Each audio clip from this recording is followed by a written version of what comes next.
Thanks for joining us for this episode of Step by Step through Mark's Gospel.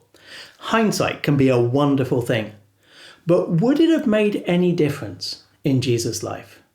What do you think? Our passage for today is Mark chapter 14 and verses 12 to 31. If you get a chance, do give it a read. And to help with that, there is a link to an online Bible in the video description. Sir Arthur Conan Doyle, the author of the Sherlock Holmes books, once said, "It is easy to be wise after the event." It's so true, isn't it? If you've ever been in a car accident, you probably know the feeling of rerunning everything in your mind. If only you braked instead of accelerated or turned left instead of right. I'm sure if we knew how things would pan out beforehand, we'd do a lot of things differently. But what about Jesus? What about the cross? If he was to do it all again, would Jesus change anything? We might think yes, death on the cross was a painful end. Jesus was cut off in his prime. Surely he had so much more to give. With hindsight, wouldn't he avoid going to Jerusalem and live to fight another day? There is a problem with that view though. We're told in the Bible that Jesus knew how things would end before they happened. That's Mark's main point in the verses we're looking at today. They begin with Jesus and his disciples preparing for the Passover meal. Jesus intends to eat it with his disciples. But where? In verse 12, the disciples ask Jesus for the plan. This is what he tells them. He sent two of his disciples, telling them, "Go into the city and a man carrying a jar of water will meet you. Follow him. Say to the owner of the house he enters, 'The teacher asks, where is my guest room, where I may eat the Passover with my disciples?' He will show you a large room upstairs, furnished and ready. Make preparations for us there." The disciples head into the city. But what do you think was going through their heads? If it was me, I'd be a little bit unsure that I'd meet this person with a water jar, and they'd be happy for me to use their room for the Passover. Yet in verse 16 we're told, "The disciples left, went into the city and found things just as Jesus had told them, so they prepared the Passover." Jesus knew how things would work out. Next, Mark takes us to the meal that evening. Jesus is around the table with his disciples, and they are eating together. He then punctuates the evening with a shocking statement.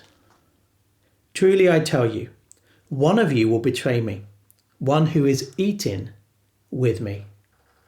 Now, we've been prepared for this. In verses 10 and 11, Mark has told us about Judas's plan to betray Jesus. But remember, the other disciples didn't know this, and Judas didn't think that Jesus knew it either.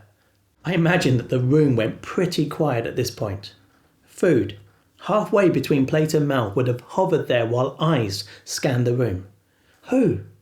Which one? When? How? In hindsight, you might think that Jesus would have made a point of getting Judas on side. Surely that would be an important step in avoiding the cross. But Jesus wasn't oblivious to what would happen. He knew Judas would betray him. In verses 22 to 25, Jesus takes bread and shares it with his disciples. He does the same with a cup of wine. Now, there's nothing out of the ordinary in that, but there is in the meaning he gives them. Jesus tells his disciples that the bread symbolizes his body. Then, in verse 24, he says of the wine, "This is my blood of the covenant, which is poured out for many." What's Jesus talking about here? Nowadays, blood is something we see when we cut ourselves, or it is something we might donate for medical reasons. In the Bible, there is another significance to blood. In the Old Testament, God had given the people of Israel a system of sacrifices. Here, the blood of an animal, symbolizing its life, was given to deal with sin. As Jesus looks to tomorrow, this is how he sees his death. Not as a tragic waste, but as a sacrifice to deal with sin. The future was not a blind spot for Jesus. He knew that he would be led out to die. He knew where it was all going.